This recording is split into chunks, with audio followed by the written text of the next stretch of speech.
Me 6 shkurt të vitit 2026, Kuvendi i Kryeqytetit e ka miratu buxhetin e komunës së Prishtinës për vitin 2026.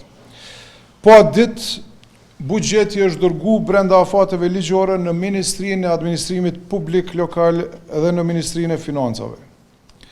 Ky buxhet i miratuar i Kryeqytetit nuk është përfshirë në projekt ligjin për ndërmarrjet buxhetore të Republikës së Kosovës, i cili tashmë ndodhet në procedurë parlamentare.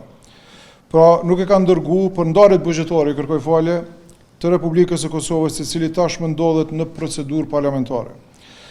Këtë e kam bë pa asnjë arsyetim, pa asnjë bazë ligjore, dhe kjo nuk është negligjencë administrative, kjo është cënim i drejt për drejt i rendit kushtetues.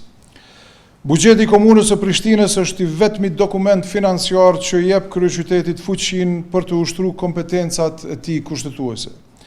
Dhe çdo ndërhyrje apo përjashtim arbitrar është shkelje flagrante e autonomisë lokale dhe ligjeve për financat publike. Këto pasoja nuk janë vetëm teorike, janë reale dhe janë të menjëhershme. Pra, si rezultat, bllokohen shërbimet publike për qytetarët, ndalen projektet kapitale, paralizohet funksionimi institucional i kryeqytetit. Ne menjëherë ju kemi drejtuar zyrtarisht edhe Komisionit për Buxhet, Punë dhe Transfere të Kuvendit të Republikës së Kosovës dhe kryetares dhe kryesisë të Kuvendit.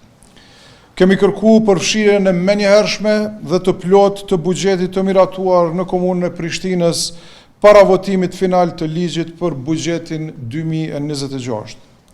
Po ashtu, ju kemi drejtuar edhe Ministrisë së Financave me kërkesë të qartë, të paraqes me shkrim bazën ligjore të kësaj mospërfshirje, të korrigjoj menjëherë këtë shkelje dhe të jap përgjigje brenda afatit ligjor.